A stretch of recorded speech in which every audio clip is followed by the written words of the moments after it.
रवी दीप हिरा दाविती देखणे, रवी दीप हिरा दाविती देखणे, अदृश्य दर्शने संतांची या, त्यांचा महिमा काय वर्णू मी पामर, न कळे तो साचार ब्रह्मादिका. तापली चंदन निववितो कुडी, तापली चंदन निववितो कुडी, त्रिगुण तो काढी संत संग, त्यांचा महिमा काय वर्णू मी पामर, न कळे तो साचार ब्रह्मादिका. माय बापे पिंड पाळीयला माया, माय बाप पिंड पाळीयला माया, जन्म मरण जाया संत संग, त्यांचा महिमा काय वर्णू मी पामर, न कळे तो साचार ब्रह्मादिका. संतांच्या वचने वारी जन्म दुःख, संतांच्या वचने वारी जन्म दुःख, मिष्टान्न ते भूक निवारण, त्यांचा महिमा काय वर्णू मी पामर, न कळे तो साचार ब्रह्मादिका. तुका म्हणे जवळीन पाचारिता जावे, तुका म्हणे जवळीन पाचारिता जावे, संत चरणे भावे रिघावया, त्यांचा महिमा काय वर्णू मी पामर, न कळे तो साचार ब्रह्मादिका. विठ्ठला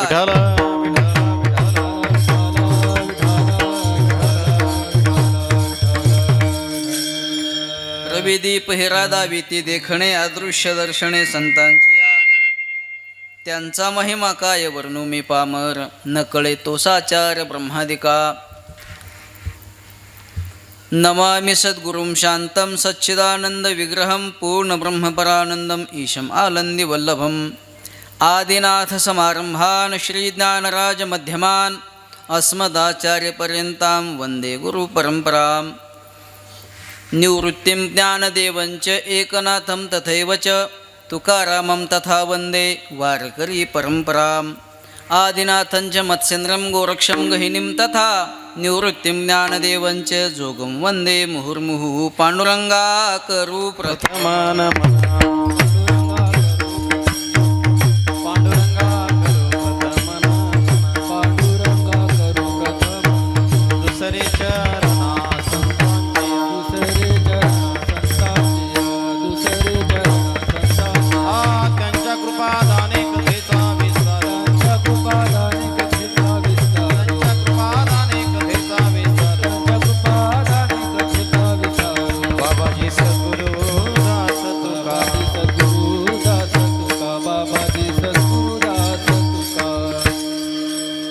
दीप हिरा दाविती देखणे, अदृश्य दर्शने संतांची या, त्यांचा महिमा काय वर्णू मी पामर, न कळे तो साचार ब्रह्मादिका.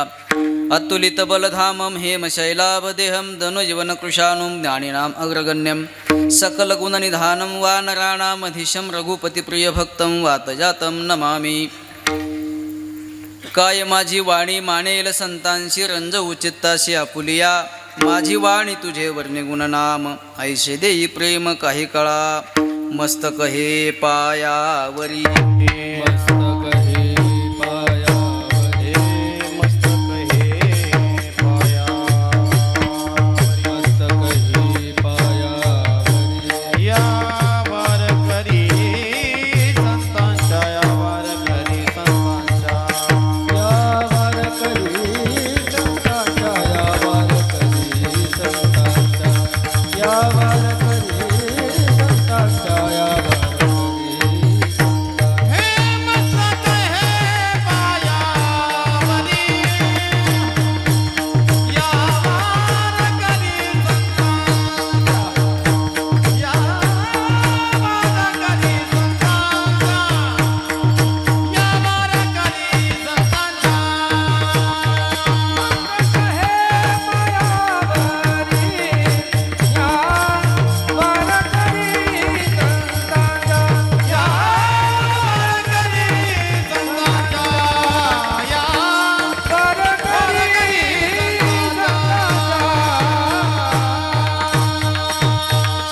रवी दीप हिरा दाविती देखणे, अदृश्य दर्शने संतांची या, त्यांचा महिमा काय वर्णू मी पामर, न कळे तो साचार ब्रह्मादिका. प्रस्तुत प्राप्यस्थळी भगवान हनुमंतरायांच्या या मंदिराचा जो चतुर्थ वर्धापन दिन आहे आणि अखंड हरिनाम सप्ताहाचा 56वा हे वर्ष आहे. तसेच आमच्या ज्ञानोबरायांच्या जन्मोत्सवाचं हे सप्तशतकोत्तर सुवर्ण महोत्सवी वर्ष आहे. तसेच नामदेव महाराजांचं सुद्धा सप्तशतकोत्तर सुवर्ण महोत्सवी वर्ष आहे. आणि देहू निवासी श्रीमंत श्री जगद्गुरु तुकोबरायांच्या वैकुंठगमनाचा हा त्रिशतकोत्तर सुवर्ण महोत्सवी हे वर्ष आहे. आणि तसेच विशेष म्हणजे ज्ञानोबरायांनी जी ज्ञानेश्वरी लिहिली तिचं शुद्धीकरण जे नाथबाबांनी केलं तिचं हे 401वे वर्ष आहे. असा अनेक योग आहे. आणि महत्त्वाचं म्हणजे आत्ताच मी वाचलं की भगवत पूज्यपाद आद्य गुरु शंकराचार्यांच्या या जन्मोत्सवाचं हे वर्ष आहे आणि तो हा प्रसंग आहे. आणि हा सगळा योग जोडून आलेला आहे. आणि सेवेसाठी जो अभंग घेतलेला आहे श्रीमंत श्री जगद्गुरु तुकोबरायांचा संतांचं अलौकिक महात्म्य सांगणारा अभंग आहे. विठ्ठल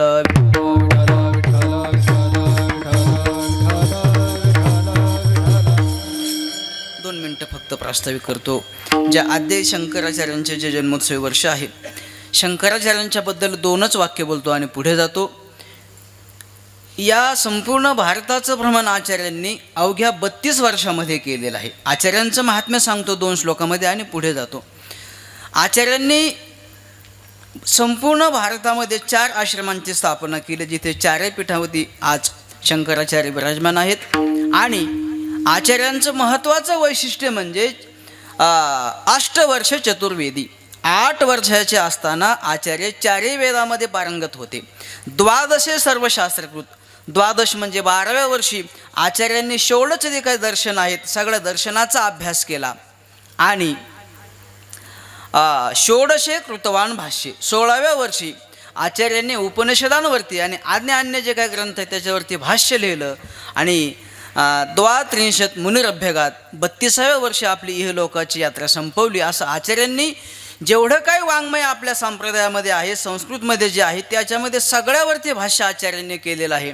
आचार्य सांगतात संपूर्ण ग्रंथाचं आपण अध्ययन करू शकत नाही परंतु संपूर्ण ग्रंथाचं सार तुम्हाला मी सांगतो की ते अर्ध श्लोकाने सांगतो. आचार्य म्हणतात श्लोकार्धेन प्रवक्ष्यामि यदुक्तम ग्रंथ कोटिभिः ब्रह्मसत्यम जगन्मिथ्या जीवो ब्रह्मैव नापरा. कोट्यावधी ग्रंथानं जे तुम्हाला सांगितलेलं आहे ना त्याचं सार मी तुम्हाला अर्ध श्लोकाने सांगतो. अर्ध श्लोकेन प्रवक्ष्यामि किम ब्रह्मसत्यम. ब्रह्मसत्य आहे, जगन मिथ्या आहे आणि जीव ब्रह्माचा अभेद आहे. असं आचार्यांनी आपल्याला संपूर्ण ग्रंथाचं सार अर्ध श्लोकामध्ये सांगितलेलं. असं संतांचा अलौकिक महिमा आचार्यांचा आहे. आणि आपल्या ज्ञानोबा तुकोबरायांपर्यंत सकल संतांचा अलौकिक महिमा जगद्गुरु तुकोबरायांनी या अभंगामध्ये सांगितलेला आहे. संतांचा महिमा सांगता येत नाही. काय येत नाही याच्याबद्दल अनेक ठिकाणी चिंतन आलेले की संतांचा महिमा सांगण्यासाठी आता मी कीर्तन केलं आणि खाली बसलेल्या मंडळीने सांगितलं की महाराज तुमचं कीर्तन पडलं बरं का. काहीने सांगितलं तुमचं कीर्तन चांगलं झालं बरं का. कीर्तन पडलं किंवा कीर्तन चांगलं झालं हे कळेल कोणाला हो? ज्याने या क्षेत्रामध्ये अध्ययन केलेलं आहे त्याला कळेल. आता मी सांगितलं महाराज पक्वास थोडा कमी झालाय लावून घ्या, मला त्यातलं काय कळलं तर ना. तसं ज्यांना संतांचा महिमा कळला तर तो कोणालाही कळत नाही. श्रीमंत श्री जगद्गुरु तुकोबरायांनी संतांच्या महिमाची कसोटी हातोटी सांगितलं. संतांचा महिमा कळेल कोणाला तर जगद्गुरु तुकोबराय सांगतात संतांचा महिमा कळण्यासाठी संतच व्हावं लागेल तरच तुम्हाला संतांचा महिमा कळेल, अन्यथा संतांचा महिमा कळणार नाही. भक्ताचा महिमा भक्ताची जाणती, भक्ताचा महिमा भक्ताची जाणती, दुर्भया गती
महिमा भक्तची जाणती. भक्ताचा महिमा भक्तालाच कळेल आणि संतांचा महिमा संतांनाच कळेल. शाब्दिकाचे काम नाही येथे, शाब्दिक वाचाळ माणसाचं काम नाही. जगद्गुरु तुकोबरायांनी अभंगामध्ये जो संतांचा महिमा सांगितलेला आहे आणि तो अलौकिक महिमा आहे. न लौकिक आहे ते अलौकिक. लौकिक महिमा तुम्हाला संतांचा माहीत असेल, पण अलौकिक महिमा जो आहे तो या अभंगामध्ये जगद्गुरु तुकोबरायांनी सांगितलेला आहे. आणि सांगत असताना जगद्गुरु तुकोबरायांनी संतांचा महिमा सांगत असताना माझी असमर्थता आहे, तो सांगण्यामध्ये मी समर्थ नाही. एवढंच नाही, माझ्यापेक्षा जे मोठे आहेत सत्तेने, संपत्तीने, ऐश्वर्याने, त्यांना सुद्धा संतांचा महिमा कळत नाही, तर मला कसा कळेल बरं. अशी संतांच्या महिमा सांगताना जगद्गुरु तुकोबरायांनी आपली स्वतःची असमर्थता प्रगट केली. पुढे सांगतात, त्यासाठी जगद्गुरु तुकोबरायांनी तौलनिक दृष्टीने आणि काही दृष्टांताच्या माध्यमातून संतांचा महिमा सांगत असताना जवळजवळ 8 दृष्टांताची योजना अभंगामध्ये केलेली आहे. किती दृष्टांताची? 8. रवी, दीप, हिरा हे 3 झाले. पुढे सांगतात ब्रह्मदेवाचाही दाखला दिलेला आहे, चंदनाचाही दृष्टांत दिलेला आहे, आईवडिलांचाही दृष्टांत दिलेला आहे. पुढे सांगतात मिष्टान्नाचा दृष्टांत दिलेला आहे. जवळजवळ 8 दृष्टांत देऊन जगद्गुरु तुकोबरायांनी संतांचा महिमा या अभंगामध्ये अभिव्यक्त केलेला आहे. संतांचा असा काय अलौकिक महिमा आहे? मला वाटतंय जगद्गुरु तुकोबरायांच्याकडे काही मंडळी आलेले असावीत आणि त्यांनी विचारलं, महाराज तुमचं हे जे जीवन आहे हे आनंदी आहे, एकदम तुम्ही आनंदामध्ये जीवन जगता, त्याचं रहस्य काय आहे? वास्तविक पाहता लौकिक दृष्टीने जगद्गुरु तुकोबरायांच्याकडे काही नव्हतं, पण अलौकिक दृष्टीने, पारमार्थिक दृष्टीने जगद्गुरु तुकोबराय सांगतात, तुका म्हणे खातो आनंदाचे लाडू. आनंदाचे लाडू खात आहेत.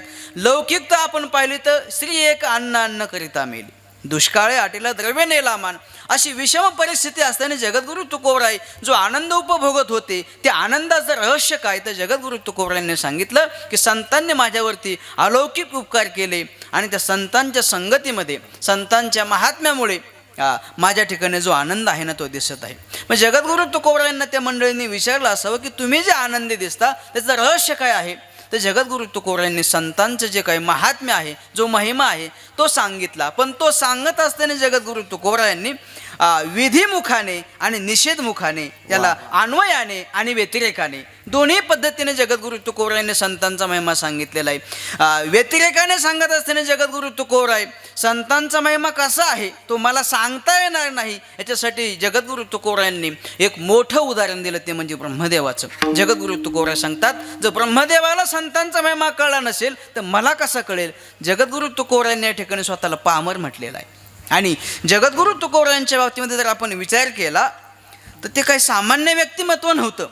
संतांच्याबद्दल बोलायचं म्हटलं तर संतांचे म्हणजे 2 प्रकार पडतात, एक युक्त संत आणि दुसरे युंजान संत, ज्याला युक्त योगी आणि युंजान योगी म्हणतात. युक्त योगी म्हणजे काय की तो जन्मताच सगळं ज्ञान संपत्ती, दैवी संपत्ती घेऊन जन्माला येतो आणि उपजताचे ज्ञानी हे वर्म जाणोनी आले लोटांगणी चांगदेव, त्याला युक्त योगी म्हणतात, ज्याला अवतारी कोटीतील संत महात्मे म्हणतात. आणि दुसरा प्रकार आहे युंजान योगी, ज्याला ही सगळी साधना स्वप्रयत्नाने करावी लागते. आळंदीला जावं लागतं, गुरुजींच्याकडे मग गायनाला क्लासला जावं लागतं, मग ती साधना करावी लागते. प्रयत्नपूर्वक ज्याने संपादन केलेलं आहे ना त्याला युंजान योगी म्हणतात. आणि जन्मताच सगळी साधन संपत्ती हे घेऊन येतो ना त्याला युक्त योगी म्हणतात.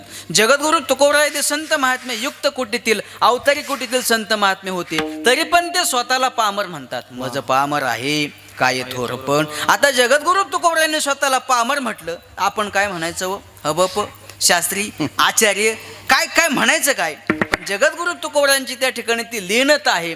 संतांच्या बद्दल असलेली जी मर्यादा आहे, संतांच्या बद्दल असलेली जी काही विनयाची भावना आहे, आणि ती अभिव्यक्त करताना जगद्गुरु तुकोबराय सांगतात, संतांचा असा अलौकिक महिमा आहे, महात्म्य आहे, हे मला वर्णन करता येणार नाही. मलाच नव्हे ब्रह्मादिकांना सुद्धा त्याचं वर्णन करता येणार नाही. अभंगाचं 2रं चरण. काय बनू त्यांचा महिमा पार, त्यांचा महिमा काय बनू, त्यांचा महिमा काय बनू मी पामर, त्यांचा महिमा काय बनू मी पामर, त्यांचा महिमा काय बनू मी पामर, त्यांचा महिमा काय बनू मी पामर, त्यांचा महिमा काय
संतांचा महिमा वर्णन करताना आपली असमर्थता व्यक्त करतात. या ठिकाणी विशेष शब्द वापरलेला एक काय.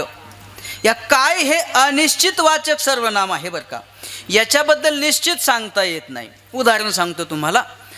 असाच एखादा मोठा सप्ताह असावा आणि मग त्या सप्त्याच्या काल्याच्या कीर्तनाची जी सेवा असते आणि मग त्या ठिकाणी सगळे गावातील मंडळी येतात. मग काल्याच्या पंक्तीची सेवा अन्नदानाची ती सामान्य माणसाला झेपेल का हो? त्यासाठी एखादा मोठा अन्नदाता शोधावा लागतो. मग आयोजक कमिटी सांगतात, महाराज आजची काल्याची पंगत आहे ना अमक्या अमक्या शेठजींची, त्यांच्याबद्दल 2-4 शब्द बोला. मग त्यांच्याबद्दल बोला म्हटल्यावरती आम्हाला प्रश्न पडतो. त्यांची आमची ओळख नसते, त्यांनी काय केलं आम्हाला माहीत नसतं. मग आम्ही बोलतो अमक्या अमक्या शेठजींना त्यांच्याबद्दल काय बोलावं. काय बोलतो त्यांच्याबद्दल काय बोलावं म्हणजे आम्हाला काय बोलताच येत नाही, तेव्हाही काय शब्दाचा प्रयोग केला जातो. हां, आणि मग आता त्याच कीर्तनामध्ये आमचे नारायण गुरुजींसारखे गवई असतात, त्यांच्याबद्दलही आम्हाला सांगितलं जातं, महाराज थोडं त्यांच्याबद्दल बोलावं का. मग मी काय म्हणतो, आमच्या आळंदीचे ना आमचे गुरुजी, त्यांच्याबद्दल काय बोलावं. काय बोलावं म्हणजे काय, बोलण्यासारखं पुष्कळ आहे पण शब्द कमी पडतात, तिथेही काय शब्दाचा प्रयोग केला जातो. याला अनिश्चित वाचक सर्वनाम काय आहे, त्याच्याबद्दल निश्चित काय सांगता येत नाही. तसं जगद्गुरु तुकोबारायांनी अभंगामध्ये काय या शब्दाचा प्रयोग केलेला आहे. मग जगद्गुरु तुकोबाराय म्हणतात, त्यांचा महिमा काय, काय वर्णन करू मी, म्हणजे सांगण्यासारखं नाही का, तुम्हाला सांगता येत नाही का, सांगण्यासारखं पुष्कळ आहे, नक्की काय आहे. वा. इथे जगद्गुरु तुकोबारायांची लीनता दिसून येते. संतांच्या बाबतीत असलेली आपली मर्यादा त्यांनी स्पष्ट केलेली आहे. सांगतात, सांगण्यासारखं पुष्कळ आहे पण माझ्याकडे शब्द कमी पडतात. त्यांचा महिमा काय वर्णू मी पामर. मी पामर जरी असलो तरी पण आता जगद्गुरु तुकोबाराय पामर नाही, त्यांची ती लीनता आहे पण ते स्वतःला पामर म्हणून घेतात. याचं कारण सांगतात ते पुढे, न कळे तो साचार ब्रह्मादिका. तो ब्रह्मादिका साचार न कळे. काय, संतांचा महिमा ब्रह्मादिकांना साचार म्हणजे खरोखर कळत नाही. का कळत नाही याचं उत्तर तुम्हाला सांगतो मी. हा ब्रह्मदेव आपल्याला माहिती का कोण आहे तो, कोणत्या गावचा सरपंच आहे तो, हा कॅबिनेट मंत्री, केंद्रीय मंत्री आहे हा. म्हणजे सगळ्या देवांची ज्याच्याकडे सत्ता आहे ना, सगळ्या जगताच्या उत्पत्तीचं खातं याच्याकडे. त्याला कळत नाही. त्याला म्हणजे असा काय तो मोठा लागून गेला, हो मोठा आहे. तो मोठा नाही, त्याचं सगळंच मोठं आहे. काय काय मोठं तुम्हाला सांगतो. सामान्यपणे जर विचार केला आपण तर त्या ब्रह्मदेवाला जे आयुष्य आहे, ते आयुष्य किती आहे माहिती का आपल्याला. त्याचा एक दिवस किती आहे तो सांगतो तुम्हाला. आपला एक दिवस आणि त्याचा एक दिवस पहा. आपली सुरुवात होते मिनिटापासून. सेकंद, 60 सेकंद म्हणजे 1 मिनिट, 60 मिनटं म्हणजे 1 तास. हां, असे 12 तास. दिवसाचे 24 तास. आपले 24 तास असतात. मग एक दिवस, हां, एका दिवसाचे महिन्यामध्ये किती दिवस होतात, 30 दिवस. 1 महिना, असे 12 महिने म्हणजे 1 वर्ष. अशा त्या ब्रह्मदेवाचं जे आयुष्य आहे ना, त्याच्या एका दिवसाच्या आयुष्यामध्ये देहाचे पुरंदर 14 जाती, 14 इंद्राची त्याच्या पंक्ती उठून जाते, एवढं त्याचं आयुष्य. किती आयुष्य आहे त्याला, तर त्याच्या आयुष्याची गणना सांगताना सांगितलेलं आहे. या कलियुगाचं आयुष्य मर्यादा आहे 4,32,000. द्वापारयुगाचे आयुष्य मर्यादा आहे 8,64,000. त्रेतायुगाचे आयुष्य मर्यादा आहे 16,96,000. आणि सत्ययुगाचे किंवा त्रेतायुगाचे आयुष्य मर्यादा आहे 17,28,000. आणि या सगळ्यांची गणती करून एक चौकडी निर्माण होते. त्याची आयुष्य मर्यादा आहे 47,20,000. अशी एक चौकडी 1,000 वेळा जावी ना, तेव्हा त्याचा एक दिवस होतो. ऐकताय ना तुम्ही. आणि हा ब्रह्मदेव साधा नाही. ह्या सगळ्या जगताची उत्पत्ती ज्याच्याकडून होते ना, आता मला सांगा, एवढी सगळी माणसं आहेत, आपण ते राशनचं कुपन घेतो ते फिंगरप्रिंट थंब देऊन, तिथं सगळ्यांचे अंगठे देतात पण कोणाचा कोणाला मॅच होतो का हो, नाही होत. ह्या बोटाच्या रेषासुद्धा तो मॅच होऊ देत नाही. कधी कधी आपल्याला आपल्या घरातलं लाईटचं एखादं बटन गेलं ना, जळलं ना, आपण बटन टाकतो. मग प्रसंग असं निर्माण होतो, ते बटन उलटं टाकलं जातं.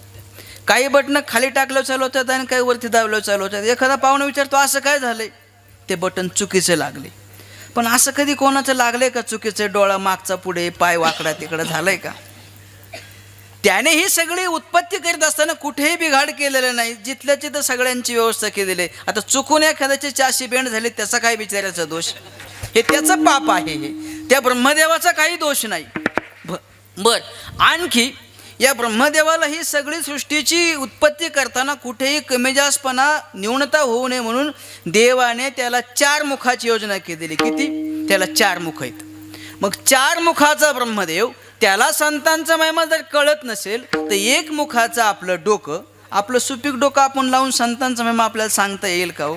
म्हणून जगद्गुरु तुकोबारायांनी त्याचं उदाहरण दिलं. एवढं त्याला आयुष्य आहे, त्याला 4 डोके असून सुद्धा संतांचा महिमा सांगता येत नाही, कळत नाही. मग मला कसा कळेल बरे? मग त्याला कळत नाही, मग जगद्गुरु तुकोबारायांना कळणार नाही, मग कळेल कोणाला? असं आहे. मी सांगून गेलो, संतांचा महिमा संतांनाच कळेल. जगद्गुरु तुकोबारायांची लीनता आहे, नम्रता आहे, आणि जगद्गुरु तुकोबाराय हे संत होते म्हणून जगद्गुरु तुकोबाराय म्हणतात सांगता येत नाही, पण सांगितला का तर जगद्गुरु तुकोबाराय संत होते म्हणून सांगितला. काय संतांचा महिमा आहे? अभंगाचं पहिलं चरण. रविदीप हिरा दाविती दे गणे, रविदीप हिरा दाविती दे गणे, रविदीप हिरा दाविती देखणे, रविदीप हिरा दाविती देखणे, रविदीप हिरा दाविती दे गणे, रविदीप हिरा दाविती दे गणे, रविदीप हिरा दाविती देखणे, रविदीप हिरा दाविती देखणे. अदृश्य दर्शने संतांचिया, अदृश्य दर्शने संतांचिया, त्यांचा महिमा काय वर्णू पामर, त्यांचा महिमा काय वर्णू पामर. अदृश्य दर्शने संतांचिया, अदृश्य दर्शने संतांचिया, त्यांचा महिमा काय वर्णवी पामर, त्यांचा महिमा काय वर्णवी पामर. रविदीप हिरा दाविती देखणे, अदृश्य दर्शने संतांचिया, अदृश्य दर्शने रविदीप हिरा दाविती देखणे,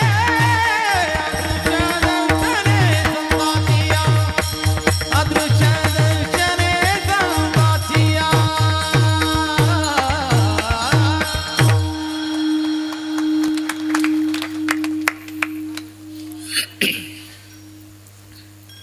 रवी दीप हिरा दाविती देखणे, काही ज्या गोष्टी आहेत ना, देखणे म्हणजे दाखवतात. कोण कोण दाखवतात? जगद्गुरु तुकोबारायांनी दृष्टांत देऊन सांगितलं. रवी दीप हिरा देखणे दाविती. रवी आहे, रवी म्हणजे चंद्र आहे ना, मग रवी म्हणजे सूर्य, रवी म्हणजे सूर्य, दीप म्हणजे दिवा, आणि हिरा. याची जगद्गुरु तुकोबारायांनी जी योजना केलेली आहे ना, ती योजना सुद्धा जगद्गुरु तुकोबारायांनी सर्वसमावेशक दृष्टीने केलेली आहे. कशी आहे? सूर्य माहीत नाही अशी व्यक्ती आहे का जगामध्ये? सगळ्यांना सूर्य माहिती. तो सूर्यही दाखवतो, पण काय दाखवतो? देखणे. देखणे म्हणजे दिसणारी वस्तू तो दाखवतो. दीप, दीप म्हणजे दिवा. आता सूर्य सगळ्यांच्या परिचयाचा आहे. सामान्य कुटुंबामध्ये दिवा, आणि जर एखादी श्रीमंत व्यक्ती असेल तर हिरा. पूर्वीचा काळ आहे तो, आताचा नाही. पूर्वीच्या काळामध्ये रजवाड्यामध्ये हिरा ठेवायचा आणि त्याच्या प्रकाशामध्ये सगळा व्यवहार चालायचा. म्हणजे श्रीमंतासाठी हिरा आहे, सामान्य व्यक्तीसाठी दिवा आहे, आणि ज्याची दिव्याची ऐपत नाही त्याच्यासाठी सूर्याचा प्रकाश आहे. तिन्ही समाजाला जगद्गुरु तुकोबारायांनी पुढे ठेवलेलं आहे आणि त्यांच्या परिचयाचा दृष्टांत देऊन सांगितलेलं आहे. हे तीनही वस्तू जे आहेत ना, दिवा, हिरा आणि सूर्य, हे दाखवतात. पण काय दाखवतात? देखणे दाखवतात. आणि संत महात्मे सुद्धा दाखवतात. पण काय दाखवतात? अदृश्य दर्शने संता संताची अदृश्य दर्शने संताची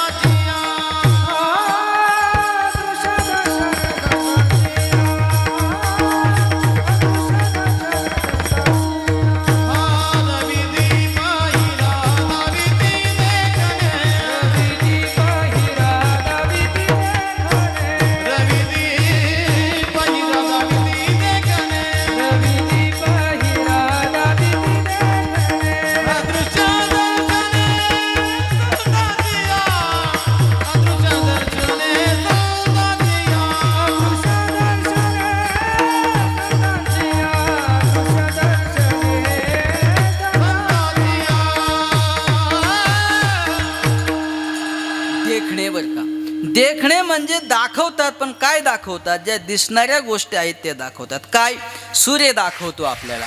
आता मला सांगा, देखणे म्हणजे रूप आहे आणि रूपाचा विषय आहे चक्षु. चक्षु म्हणजे डोळा. डोळ्याने आपण एखादी वस्तू पाहतो, पण ती पाहण्यासाठी दाखवतो कोण? सूर्य दाखवतो. मग मला सांगा, सूर्य दाखवतो का डोळा दाखवतो? आपण जे पाहतो ते कोणाच्या माध्यमातून पाहतो? डोळ्याच्या माध्यमातून पाहतो. पण त्याला सहकारी आहे सूर्य. डोळा देखनाचे आहे. नाथ महाराज भागवतामध्ये सांगतात, 10व्या अध्यायामध्ये 108 नंबरची ओवी आहे. नाथ महाराज सांगतात, डोळा देखनाचे आहे परी त्याशी सूर्यप्रकाश नव्हता साह्य. डोळा दाखवतो, पण त्याला सूर्याचा प्रकाश साह्य नसेल तर अंधारामध्ये आपल्याला वस्तू दिसते का? नाही दिसत. सूर्य दाखवतो, दिवसा दाखवतो, पण ज्या वेळेस सूर्य नाही त्यावेळेस आपण पाहतो की नाही? आता रात्रीच्या प्रकाशामध्ये आता सूर्य आहे का? मग कोण आहे? दिवा. आता दिवा आहे. दिवा म्हणजे आता हे लाईट घ्या. लाईट पण आपल्याला दाखवते, पण लाईट गेल्यावरती आपल्याला दिसतं की नाही? आहे ना. पूर्वीच्या काळामध्ये हिरे होते, मग त्या प्रकाशामध्ये त्या वस्तू पाहिल्या जायच्या. तिथे नाथ महाराज सांगतात, तसं हे ज्या गोष्टी आहेत ना, ह्या पदार्थामुळे दिसतात. तसं संतांच्या शिवाय, श्री गुरूंच्या शिवाय ब्रह्मज्ञान होणं शक्यच नाही. मग त्यासाठी श्री गुरूंच्या संतांची आवश्यकता आहे. आणि म्हणून जगद्गुरु तुकोबराय सांगतात की हे पदार्थ दाखवतात. पण कोणते पदार्थ दाखवतात? ज्याच्या ठिकाणी उद्भूत रूप आहे. उद्भूत रूप म्हणजे ज्याचं उद्भूत शब्दाचा अर्थ सांगतो बरं का. प्रत्यक्ष योग्य रूप आहे त्याला म्हणतात उद्भूत. प्रत्यक्ष योग्य म्हणजे तरी काय? की ज्याचा डोळ्याशी संबंध आल्यानंतर आपल्याला त्याचं ज्ञान होईल, त्याला म्हणतात उद्भूत रूप. आता हे माईकचा हा साऊंड आहे, हा कोणालाही दिसेल, पण याच्या आजूबाजूला काही सूक्ष्म जीवजंतू आहेत, ते आपल्याला दिसतील का? त्यासाठी सूक्ष्मदर्शकाची आपल्याला योजना करावी लागेल. ते पदार्थ नाहीत असं नाही. तसं या सूर्याने, दिव्याने, हिऱ्याने जे काही पदार्थ दाखवलेले आहेत ते दृश्य कोटीतील आहेत. पण संत महात्मे अदृश्य असलेला परमात्मा दाखवतात. मग दृश्य म्हणजे काय आणि अदृश्य म्हणजे काय थोडक्यात सांगतो. दृश्य म्हणजे काय? चित भाष्यत्वम दृश्यत्वम. चित म्हणजे ज्ञान. ज्ञानाचा जो विषय आहे त्याला दृश्य म्हणतात. मग जगातील जेवढ्या काही वस्तू आहेत ते ज्ञानाचा विषय आहे. म्हणजे शब्द प्रमाणाने ज्ञान होईन, अनुमानाने होईन, प्रत्यक्षाने होईन, उपमानाने होईन, अर्थापत्तीने होईन आणि अनुपलब्धी प्रमाणाने होईन. 6 प्रमाणाच्या माध्यमातून जगातील यच्चयावत वस्तूचं ज्ञान आपल्याला होत असतं. पण परमात्म्याचं ज्ञान जे आहे ना, या 6 प्रमाणापैकी कोणत्याही प्रमाणाने परमात्म्याचं ज्ञान होत नाही. कोणाही प्रमाणा ओ नेदिमा. हा परमात्मा कोणत्याही प्रमाणाचा विषय नाही. जेथ मनाची नखे न लगे, बुद्धीची दृष्टी न लगे, इंद्रिया किर जोगे काय होईल? मनाचा म्हणजे अनुमानाचा विषय नाही, बुद्धीचा म्हणजे शब्दाचा तो विषय नाही, अन्य प्रमाणाचा तो कोणताच विषय नाही. मग असा परमात्मा संत महात्मे दाखवतात. कोणता? जो अदृश्य आहे, म्हणजे कोणत्याही ज्ञानाचा विषय नाही. ज्याच्याबद्दल बोलताना माऊलींनी ज्ञानेश्वरीच्या पहिल्या अध्यायाच्या पहिल्या ओवीमध्ये सांगितलेलं. काय सांगितलेलं आहे पहा. ओम नमोजी आद्या वेद प्रतिपाद्या जय जय स्वसंवेद्या. हे स्वसंवेद्या हा जो शब्द आहे ना, याची तुम्हाला मी फोड करून सांगतो. सु असंवेद्या इति स्व असंवेद्या इकोयनची नावाची संधी झाली तिथे. म्हणजे सु म्हणजे चांगला आणि असंवेद्य म्हणजे चांगला जाणण्याचा विषय नाही तो. म्हणजे काय? त्याला कोणत्याच प्रमाणाने जाणता येत नाही.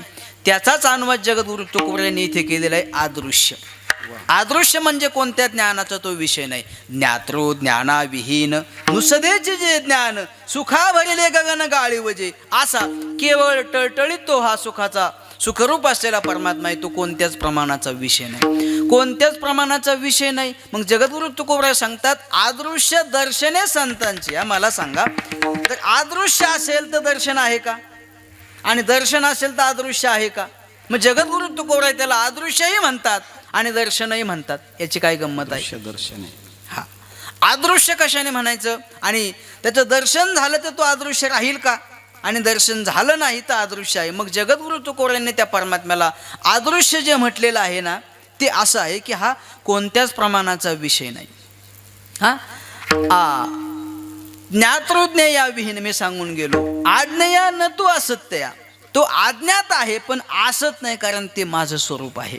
आत्मत्वाने त्याचं दर्शन आहे आणि भिन्नत्वाने त्याचं अदर्शन आहे. तो अदृश्य आहे. आणि जगद्गुरु तुकोबर सांगतात असा अदृश्य असलेला परमात्मा मी दाखवतो, संतांच्या माध्यमातून कळतो.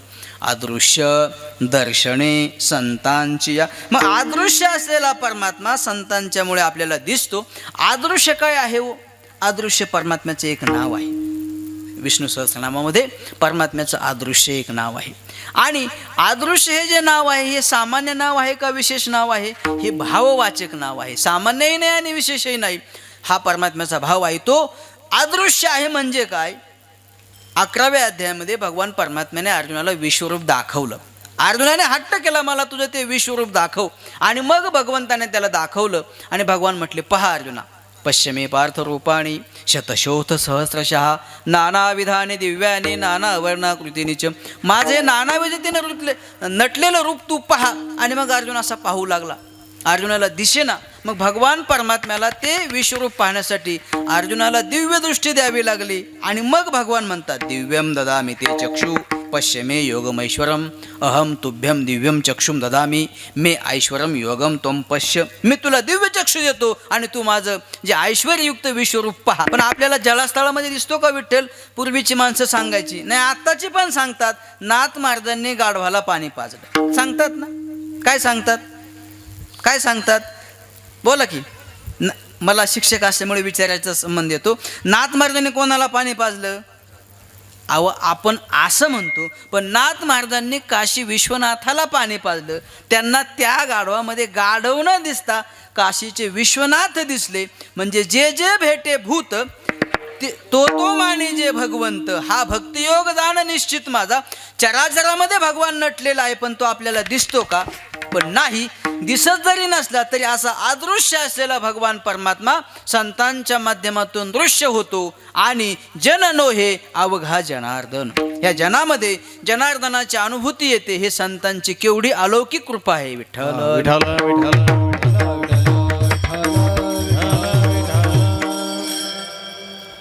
चांगदेव पाशिष्टीच्या नमनामध्ये ज्ञानोबा सांगतात स्वस्ती श्रीवटेषु जो लपोनी जगदा भासू दावी मग ग्रासू प्रगटला करी प्रगटे तव लपे लपे तव तव आभासे प्रगट ना लपाला असे न खोमता जो. गंमत बरं का थोडीशी, थोडक्यात सांगून जातो. माऊली म्हणतात स्वस्ती श्रीवटेषु जो लपवूनी जगदा भासू. जो बघा बरं का, आता जो म्हणजे कोण? परमात्मा. जो लपवूनी, जो लपतो आणि जगताचा आभास दाखवतो. लपवूनी जगदाभासू दावी. आणि मग हा परमात्मा दिसला की जगदाभास लपतो. मग कसा? माऊली सांगतात प्रगटे तव लपे. परमात्मा प्रगटे तव जग लपे, आणि परमात्मा लपे तव जग आभासे.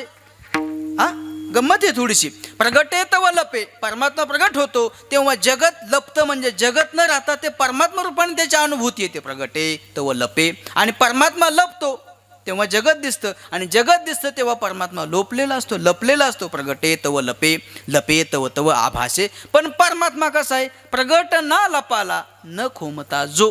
तो जो का त्यो आहे, तो लपतही नाही आणि प्रगटही होत नाही. पण हे सगळं आपल्याला संतांच्या कृपेने, संतांच्या सामर्थ्याने कळतं. आणि म्हणून जगद्गुरु तुकोबर सांगतात अदृश्य असलेला परमात्मा संतांनी दाखवला. धन्य ही आनंदाची सापडली वेळ, तेने संत सज्जन भेटले कृपाळ.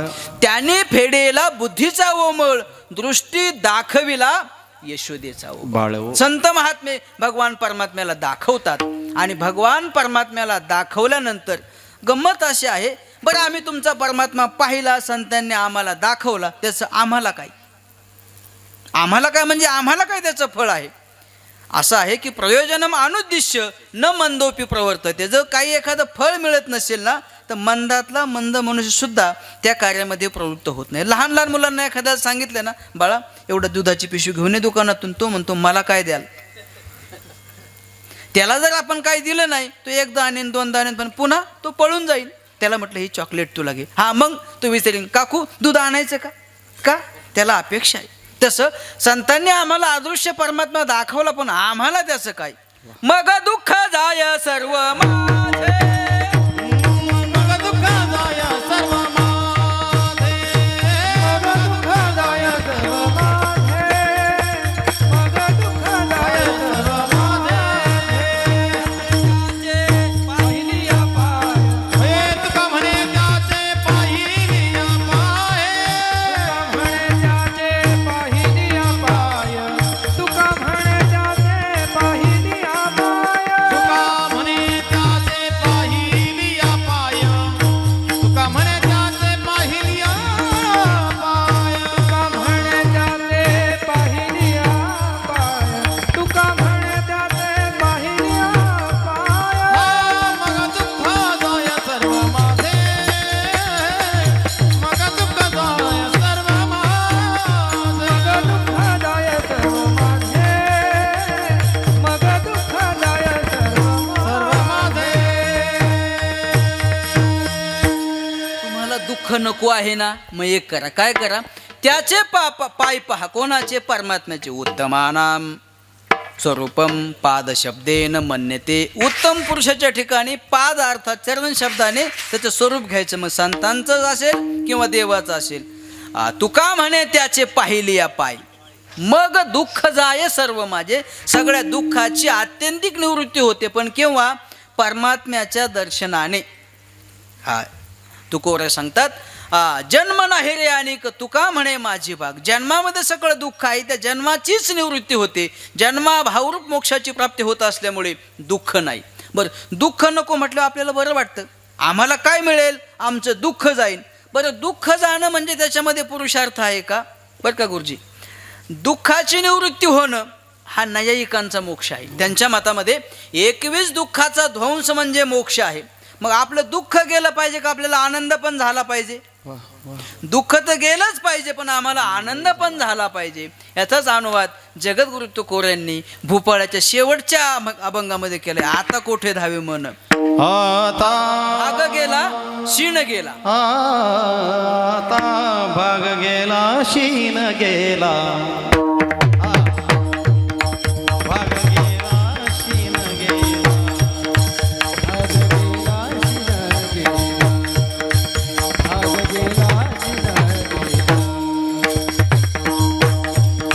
भाग गेला शीन गेला. भाग गेला शीन गेला. भाग गेला, गेला, भाग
झाला आनंद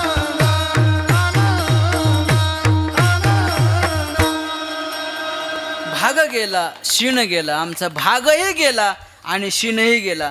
भाग आणि शिण गेला म्हणजे दुःख तर गेलंच गेलं, पण अवघा आनंद किंवा आनंदू झाला. आनंदही झाला म्हणजे परमानंदाची प्राप्ती आणि दुःखाची आत्यंतिक निवृत्ती. याने उपलक्षित जे चैतन्य आहे त्याला म्हणतात मोक्ष. असा आम्हाला प्राप्त झाला. आणि मग एवढंच झालं का हो? श्रुतिमाता सांगते, भिद्यते हृदयग्रंथी छिद्यन्ते सर्व संशया क्षीयन्ते चास्य कर्माणि तस्मिन् दृष्टे परावरे.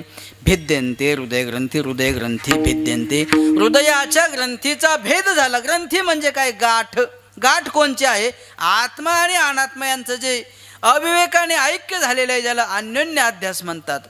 हा अहंकार चिदात्मानो एकीकृत्य अविवेकता इदम मेषात इति इच्छा कामशब्देत. हा जो अन्योन्य अध्यास झालेला आहे ना, त्याची निवृत्ती होते. भिद्यते हृदयग्रंथी छिद्यन्ते सर्व संशया छिद्यन्ते. सगळ्या संदेहाची निवृत्ती होते. संदेहाची सुटली गाठी. क्षीयन्ते चास्य कर्माने अस्य कर्माने क्षीयन्ते. याच्या सकल कर्माची क्षय होतो किंवा निवृत्ती होते. केव्हा? तस्मिन दृष्टे परावरे. त्या परमात्म्याला पाहिल्यावरती या सगळ्या गोष्टींची प्राप्ती होते. आणि मग शोकाची निवृत्ती होते. संस्कार ताप असेल, अन्य तापाची निवृत्ती होते. एवढंच नाही, आणि आपल्याला सगळ्यात मोठी जी भीती आहे, कशाची भीती हो तुम्हाला? कशाची भीती? मरणाची भीती. ती भीतीसुद्धा निवृत्त होते. देव देखिला तो नाही कोणा भ्याला. ज्याने देव देखिला ना, तो कोणालाच भेद नाही. काळ गुलाम सलाम करी तुकया घरी राबसे. जगा काळ खाय आम्ही माथा दिला पाय. मूर्ध्नी पदम दत्वा. त्याच्या डोक्यावरती पाय दिला जातो. म्हणजे काळाची भीती या संत महात्म्यांना नाही, ते काळातीत होतात. हा, म्हणून काळाची भीती निवृत्त होते, दुःखाची निवृत्ती होते आणि परमानंदाची प्राप्त होते. अशी अलौकिक संतांची जी महिमा आहे ती या अभंगातून जगद्गुरु तुकोबाराय सांगतात. अदृश्य असलेल्या परमात्म्याची भेट संत महात्मे करून देतात. हरिप्राप्तीशी उपाय करावे संतांचे ते पाय. हरिप्राप्तीसाठी एकमेव उपाय म्हणजे संत संगती आहे. आणि त्या संतांच्या माध्यमातून अदृश्य असलेला परमात्मा संत महात्मे दाखवतात. हा संतांचा अलौकिक महिमा आहे. विठ्ठल विठ्ठल विठ्ठल विठ्ठल जगामध्ये सगळ्या ज्या वस्तू दिसतात ना, सगळ्या वस्तू दिसतात, पण परमात्मा दिसत नाही. बरं का? का दिसत नाही परमात्मा? तुम्हाला गंमत सांगतो. ज्या माध्यमातून आपण त्याला पाहण्याचा प्रयत्न करतोय ना, ते माध्यम चुकीचं आहे. संसारामध्ये सुख नाहीच, पण आपण सुख संसारामध्ये शोधतोय. आमचे बाबा नेहमी सांगायचे की एका मनुष्याची, एका स्त्रीची सुई, घरामध्ये हरवली सुई, आणि ती नगरपालिकेच्या दिव्याखाली शोधत होती. का? तिथं उजेड होता म्हणून. तसं संसारामध्ये सुख नाहीच, पण आम्ही शोधतोय संसारामध्ये. तसं मला सांगायचं आहे, या परमात्म्याच्या बाबतीमध्ये सुद्धा असंच चिंतन आहे. ज्या माध्यमातून तो पाहिला जातो त्या माध्यमातून आपण पाहत नाही, आणि ज्याने तो दिसतच नाही त्याने पाहण्याचा प्रयत्न करतो. आपण पाहतो कशाने हो? डोळ्याने. डोळ्याने पाहतो की नाही? मला सांगा, पाहण्याचा विषय जर डोळा असेल, डोळ्याने दिसत असेल, तर मेलेल्या माणसाला डोळे असतात की नसतात? तो पाहतो ना. का बरं? त्याला डोळे आहेत, मग डोळ्याने दिसायला पाहिजे. पण मला सांगा, डोळे पाहत नाही, डोळ्याच्या माध्यमातून पाहिलं जातं. आता आपल्याकडे खेडेगाव असेल, ग्रामपंचायतचे नळ असतात, नळाला पाणी येतं ना, बरोबर की नाही? 24 तास नाही. नळाच्या माध्यमातून पाणी येतं, नळाला पाणी येत नाही.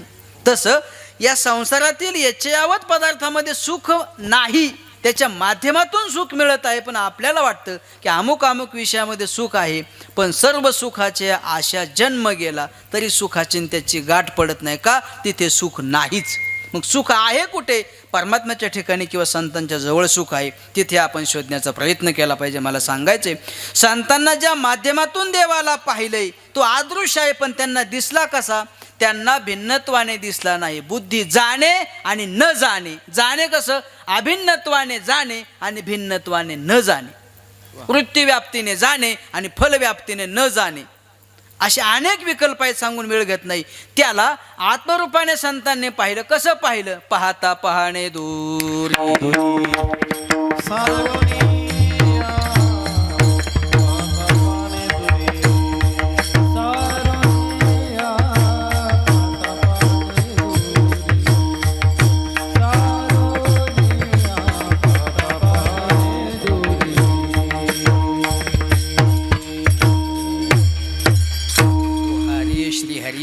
पाहिला डोळे भरी. त्याला पाहिलं, पण कसं पाहिलं?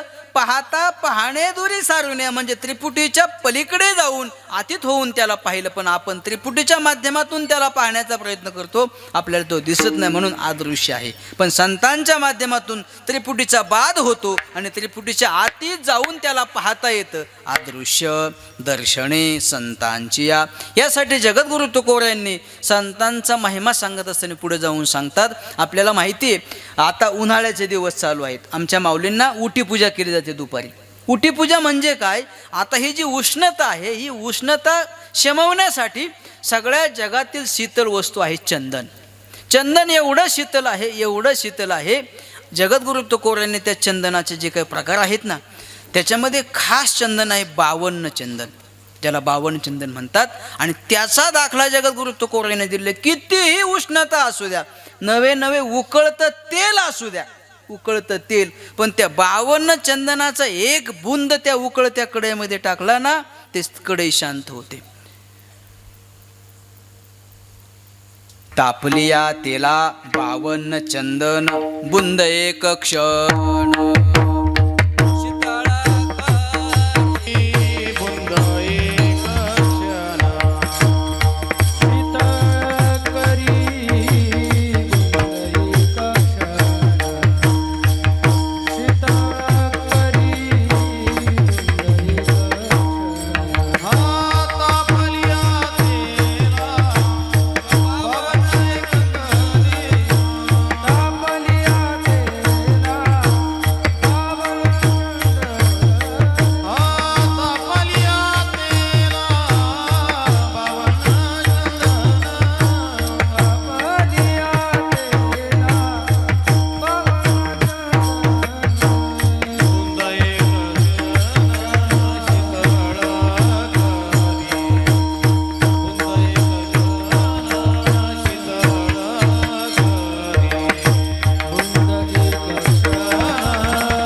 महिमा किती उष्णता असू द्या, चंदन शीतल करतं. 52 कशी नावाचं चंदन आहे, उकळत्या तेलाच्या कढईमध्ये त्याचं एक थेंब टाकला ना, एक बुंद, ते सगळं तेल शांत होतं.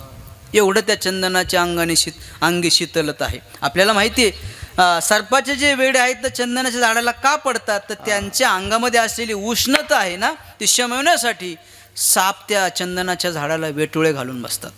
पण असं जरी चंदन असलं तरी जगद्गुरु तुकोर यांनी सांगितलं, चंदन सगळ्या जगातील वस्तूला तापलेल्या थंड करीन हो, पण आतमध्ये जो आगेचा डोंब उसळलाय ना आपल्या अंतःकरणामध्ये, जे त्रिविध ताप आहे ना, या त्रिविध तापाची शांतता त्या चंदनाने होणार नाही. त्रिविध तापाची झाली बोलून देखिल्या चरण वैष्णवांचे. वैष्णवांच्या चरणामध्ये हे सामर्थ्य आहे की त्रिविध तापाची बोळवण होते, पण चंदनाच्या ठिकाणी नाही. जगद्गुरु तुकोर यांनी चंदनाचा दृष्टांत दिला, पण त्याच्यामध्ये न्यूनता सांगितली. तापलिया तापलिया त्याला शीतल करेल, पण त्रिवेद ताप जो आहे त्याची शांतता चंदन करू शकत नाही. ते कोण करू शकेल? त्रिगुण तो काढी संत संग, त्रिगुण तो काढी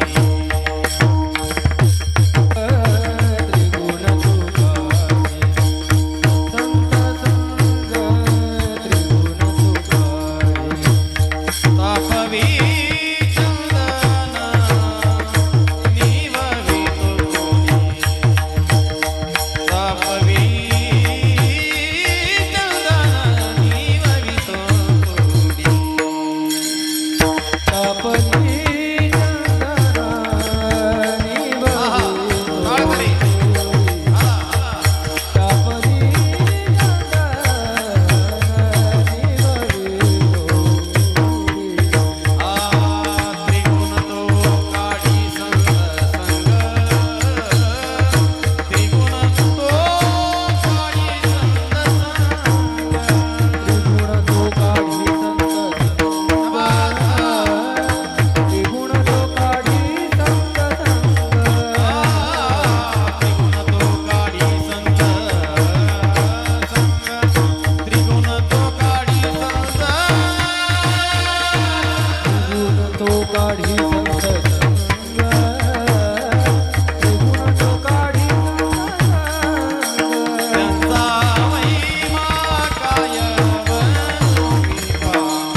तापाचे विरुद्ध शब्द आहे शांती. ताप झाला पण संतांच्या माध्यमातून त्रिगुण तो काढी संत संग. त्रिगुणाचा ताप भयंकर आहे बरं का. सत्वगुण, रजगुण आणि तमोगुण.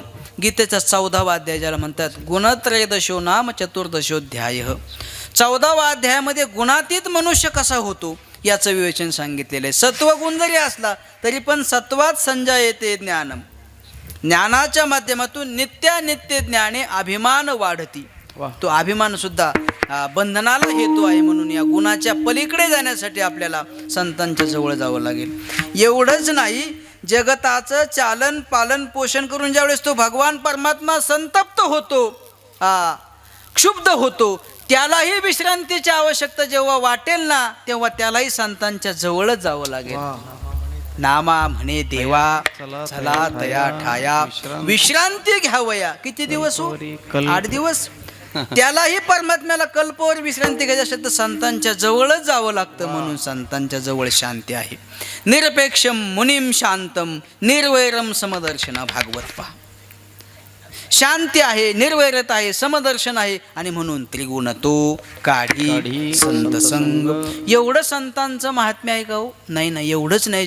जगद्गुरु तुकोबराय सांगतात की आपल्याला आईवडील मायेने, मोहाने, ममतेने आपलं पालन पोषण करतात. पण आईवडिलांनी असं केलंय का की अपवाद असेल एखाद्याचा की त्याला जन्मालाच येऊ नये असं केलंय का कोणी? नाही ना. आईवडील आपल्याला सांभाळतात. जगद्गुरु तुकोबराय सांगतात माये बापे पिंड आपलं नाही नाही हित नाही ठावे जननी जनका. आई वडिलांना हित कळत नाही पण आपलं ते मायेने ममतेने पालन पोषण करतात. पण जन्म मरणाची जी परंपरा आहे ना ते संत महात्मेच खंडित करतात. जगद्गुरु तुकोबराय यांनी पुढच्या दृष्टांतीला 4थ्या कडव्यामध्ये माय बापे पिंड माय बापे पिंड काळीला माया. माय बापे पिंड माय बापे पिंड काळीला माया. माय बापे पिंड माय बापे पिंड पाळीला माया. जन्म मरण जाया संत संग. जन्म मरण जाया संत संग. जन्म मरण जाया संत संग. जन्म मरण जाया संत संग. त्यांचा महिमा काय त्यांचा महिमा काय पामर. त्यांचा महिमा काय त्यांचा महिमा काय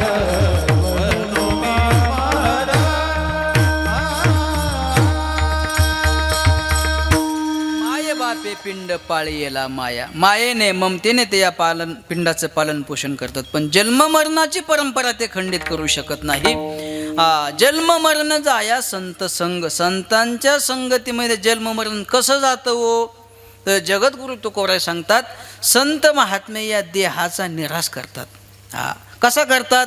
न त्वम देहो न इंद्रियाने न मनो न बुद्धी न वाचा. मग तू कोण आहेत? नाहम मनुष्यो न च देव यक्षो न ब्राह्मण क्षत्रे वैश्यशूद्राः न ब्रह्मचारी न गृहीवनस्थो भिक्षुर्न चाहम निजबोध रूपः. मी निजबोध स्वरूप आहे, चिदानंद स्वरूप आहे. मी वासुदेव तत्वता कळो येईल विचारिता. आहे ठाऊक कसा भाग्य या संता आणि क तुझ्या नाही विचारिता मागुता गा. मी वासुदेव स्वरूप आहे, मी सच्चिदानंद स्वरूप आहे. या वाक्याच्या द्वारे जीवाची जन्ममरणाची परंपरा खंडित होते. जन्ममरण जाया संत संग. आणि एवढंच नाही, जगद्गुरु तुकोबराय यांनी या ठिकाणी एक पुढचा दृष्टांत दिला. जगद्गुरु तुकोबराय सांगतात जसं आपण भोजन केलं ना त्या भोजनाच्या घासाघणीच आपली तृप्ती होते ना तसं संतांच्या वचनाच्या माध्यमातून त्रिविध तापाची निवृत्ती होत असताना जीवाला पूर्णत्वाची प्राप्ती कशी होते? संतांच्या वचनाच्या माध्यमातून. दृष्टांत देऊन जगद्गुरु तुकोबराय सांगतात संतांचे वचन जन्म मरण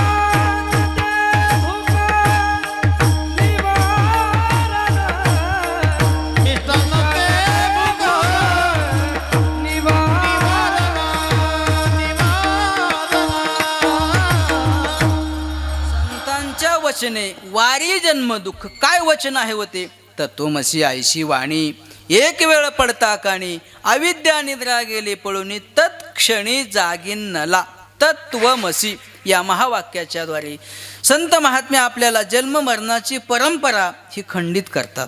हा जन्म न येणे आयशे केले काय केले की या जीवाला शिवरूपाच्या पदवीवरती आरूढ केलं आपणासारखे करीती तात्काळ आपल्यासारखं केलं. आणि म्हणून जगद्गुरु तुकोबराय सांगतात हा संतांचा महिमा आहे की जसं भोजनाने घासाघासागणे आपली तृप्ती होत असते तसं संतांच्या वचनातून आपल्याला स्थूल देह म्हणजे तू नाही सूक्ष्म देह म्हणजे तू नाही कारण देह म्हणजे तू नाही अन्नमय कोश प्राणमय कोश मनोमय कोश विज्ञानमय कोश आणि आनंदमय कोश म्हणजे सुद्धा तू नाही अशा एकेकाच्या कोशाचा निराश करीत निरखित निरखित गेले वो पाहेत व तन्मय म्हणजे चिद्रूप झाले भगवत स्वरूप झाले अशा संतांच्या वचनातून आपल्याला आपल्या खऱ्या स्वरूपाची ओळख होते. असा संतांचा अलौकिक महिमा असल्यामुळे जगद्गुरु तुकोबराय सांगतात अहो संतांचा एवढा महिमा आहे ना मग त्यांच्याकडे जाण्यासाठी त्यांच्या जवळ जाण्यासाठी निमंत्रणाची वाट पाहू नये. तुका म्हणे जवळी नपाचारी वागावे. हे तुका म्हणे जवळी नपाचारी वागावे. तुका म्हणे जवळी नपाचारिता टाळकरी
महिमा गाय वर्णू मी पामर त्यांचा महिमा गाय वर्णू मी पामर नकळे साधार ब्रह्मादिका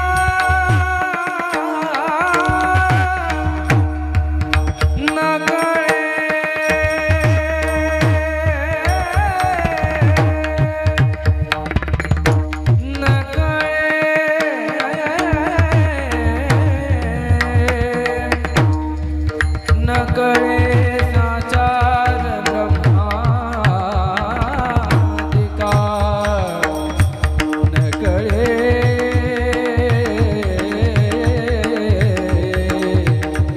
नकळे नकळे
परमात्म्याच्या तुम्हा सगळ्यांच्या चरणी समर्पित करतो. आमचे नारायण गुरुजी असतील, कुलदीपक महाराज असतील, मयूर असेल, आमचे समाधान महाराज असेल, आमचे मृदंगाचार्य सगळे तुम्ही या ठिकाणी भगवत स्वरूप त्यांच्या चरणी समर्पित करतो आणि माझ्या वाणीला विराम देतो. विठ्ठल जय जय